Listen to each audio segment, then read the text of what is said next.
किया गया, क्या मुख्य मांग है आपकी? आज मतलब ये कहे कि विरोध प्रदर्शन तो नहीं था, हमारी मांगों को लेके और सरकार के संज्ञान में लाने का। और ऐसा नहीं है कि पहली बार हो रहा है, ये संज्ञान में है सरकार की कि शेड्यूल एरिया के संवैधानिक प्रावधान है उसको धरातल पे लागू किया जाए। लेकिन सरकार सुलझाना नहीं चाहती है, सरकार उलझाना चाहती है और उलझा के वोट बैंक की राजनीति करना चाहती है। हम सीधा सा कहते हैं कि क्या वर्तमान सरकार संविधान को मानती है?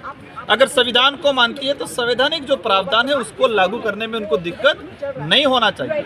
लेकिन सरकार संवैधानिक प्रावधानों को सीधा हम आते हैं रिजर्वेशन पॉलिसी, तो शेड्यूल एरिया के जो रिजर्वेशन पॉलिसी है उस रिजर्वेशन पॉलिसी को उलझाए रखा है, ट्राइबल के साथ अन्याय किया जा रहा है। और इस लड़ाई को लेकर ट्राइबल के जो लीडर हैं, हम लोग जो लड़ते हैं तो कहते हैं कि लोगों को गुमराह कर रहे हैं, आपस में भिड़ा रहे हैं। हक की बात करना गुमराह करना नहीं होता है, हक की बात करना किसी से लड़ाई करना नहीं होता है।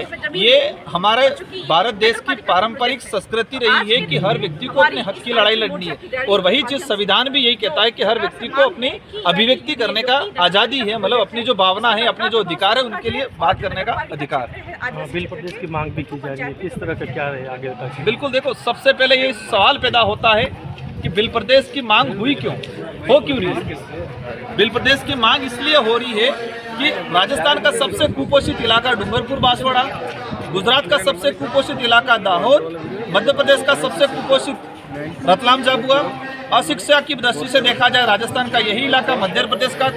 किसी भी सरकार, तीनों स्टेटों की सरकारों ने ट्राइबल क्षेत्र के लिए कोई काम नहीं किया है और इसी वजह से इस क्षेत्र की जनता ने बिल प्रदेश की आवाज़ को बुलंद किया। टीकाराम जूली जो उन पे जो बयान हुआ है उस पर आप किस तरह से? टीकाराम जूली जी का जो जिस तरह से घटनाक्रम हुआ, भाजपा की पहले से नीति रही है और भाजपा के अंदर ऐसे लोग तैयार होते हैं जो छुआछूत भेदभाव की नीति करते हैं। एक विधानसभा का प्रतिपक्ष नेता और प्रतिपक्ष नेता ये कहे, प्रतिपक्ष नेता के साथ इस तरह से है कि ये मतलब अछूत है या फिर वो ये है और वो आने से ये मंदिर अशुद्ध हो गया, इस तरह की भावना से अगर वो मंदिर को शुद्ध करने की जो नीति, और भाजपा के बड़े लीडर हैं, वो भाजपा के विधायक रहे हैं और भाजपा की पार्टी की तरफ से एक नोटिस जारी हुआ, कोई स्टैंड नहीं किया गया। भाजपा अगर सच में धर्मनिरपेक्ष की राजनीति करती है, भाजपा सच में मानवता की बात करती है तो उनको तत्काल निलंबित करने की जरूरत थी, लेकिन नहीं किया गया है। ये भाजपा धर्म की राजनीति के चक्कर में आपस में लोगों को उलझाना चाहती है। और टीकाराम जी के साथ जो हुआ है, हम कड़ी निंदा करते हैं भारत आदिवासी पार्टी, और हम चाहेंगे इन सरकारों को कि देश संविधान से चलेगा और इस संविधान के आधार पर सभी इस देश के रहने वाले प्रत्येक व्यक्ति को सम्मान मिलना चाहिए, उसको सम्मान मिलना चाहिए, सबकी बराबरी का आधार है। यहाँ पर कोई अछूत ऊपर नीचे श्रेष्ठ वेष्ट नहीं होना चाहिए।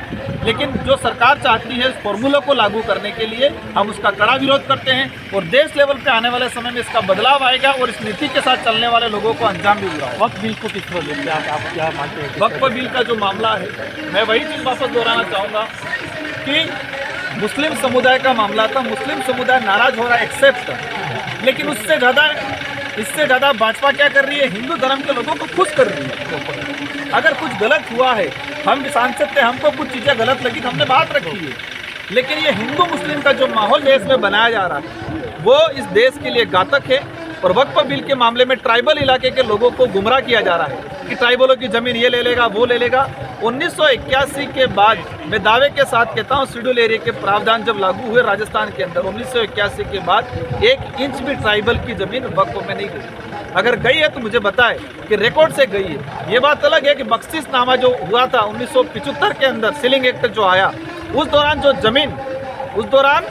ज़मीन वक्फ में गई है तो हम उसका भी निकालेंगे कि वो दान किसने दी, क्यों दी, लेकिन हम उस बातों पे नहीं जाना चाहेंगे, उस इतिहास पे भी नहीं जाना चाहते जो इतिहास आपस में लड़ाए।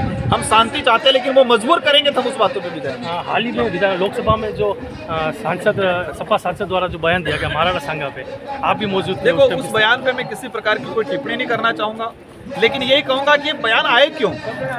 हमें समस्या से ज़्यादा इस देश को सुव्यवस्थित बनाना है, तो समस्या से ज़्यादा समस्या पैदा क्यों हुई है उस कारण पे जाना पड़ेगा। ये कारण कहाँ से आया? महाराष्ट्र से आया। वही बीजेपी ने शुरू किया। औरंगजेब की कब्र तो महाराष्ट्र में बनी ही नहीं है, औरंगजेब की कब्र तो कहीं और बनी हुई है। और वहां जाके लोगों को गुमराह करके माहौल तैयार करने का काम किया। उस वजह से ये बयान आया। तो शुरुआत किसने की? मैं वही जाऊंगा कि समस्या से ज्यादा समस्या के पीछे कारण क्या था, वो कारण भाजपा ने तैयार किया। तो जो धर्म की राजनीति पे लेके चल रहे हैं, उस समय कह रहे थे अजमेर दरगाह के नीचे ये निकल रहा है, फिर कह रहे थे वहां ये निकल रहा है, फिर कह रहे यहाँ निकल रहा है। एक दूसरे को खोदने जाएंगे तो बहुत सारी चीजें आएगी। हमें जरूरत है एजुकेशन की, बेस्ट हेल्थ की, नौकरियों की, उस पर बात नहीं करनी है, उन पे धर्म की राजनीति करनी है। बहुत थक गया भाई, ये विधायक को बोलो यार, ये विधायक जाएगी नहीं वो।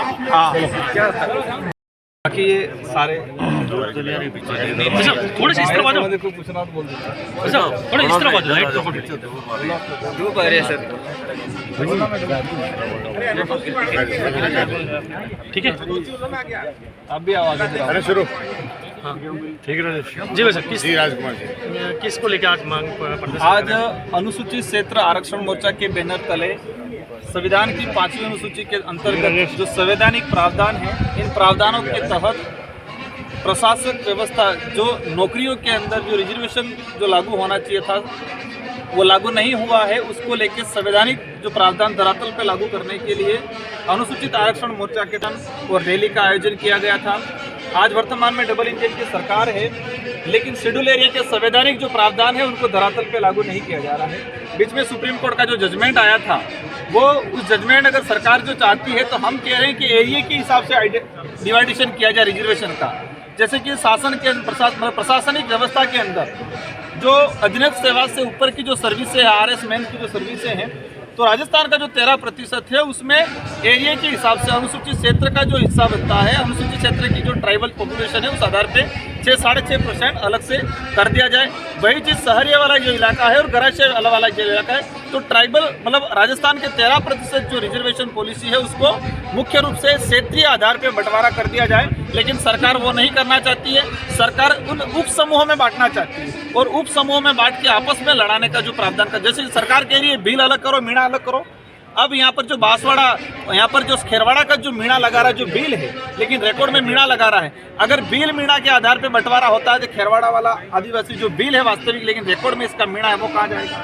तो इन सारी चीज़ों में सरकार समाधान नहीं चाहती है, उलझाना चाहती है। तो आज अनुसूचित क्षेत्र आरक्षण मोर्चा के बैनर तले संवैधानिक प्रावधानों को रिजर्वेशन का हो, यहाँ पर लैंड को लेके इशू आ रहा है लंबे समय से। जो आदिवासी आज़ादी से पहले जिस जमीन पे मकान बना के बैठा है, उस जमीन को आज भी पट्टा नहीं मिल पाया।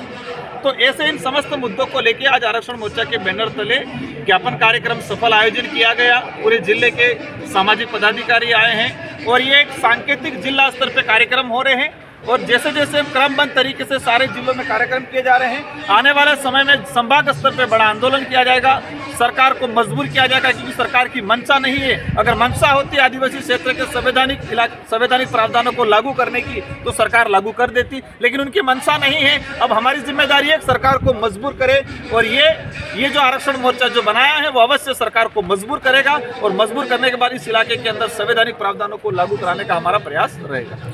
जिस तरह से टीकाराम जूली को लेकर आपका जो बयान देखने को मिला, आप समर्थन में दिखाई दिया, उस पर क्या? देखो, ये चीज़ देखा है कि हमारे देश का अगर ऐतिहासिक पन्नों पे जाते हैं तो इतिहास में कई चीज़ें सामने आती है। हमारा इतिहास कई पन्नों पे गौरवशाली इतिहास भी रहा है।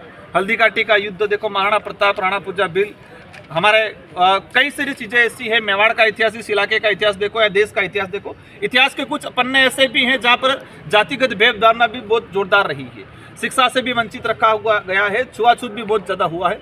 लेकिन वो आज़ादी के बाद, अगर आज़ादी के बाद भी ये घटनाएं होती है, ये घटनाएं हो रही है, ग्रामीण इलाकों में होती है, छोटे छोटे शहरों कस्बों में होती है, लेकिन एक राजस्थान विधानसभा का प्रतिपक्ष नेता है और उस नेता के साथ वो मंदिर में दर्शन करने जाते हैं और दर्शन करके निकलते हैं, उसको गंगा जल से मतलब दोया ही नहीं, इसके बयान दिए जा रहे हैं कि वो अछूत है, वो विरोधी है, इसलिए उसको इस मंदिर को हम गंगा जल से शुद्ध करने का काम कर रहे हैं। वो आए हैं टीकाराम जी, इसके अशुद्ध हो गया है।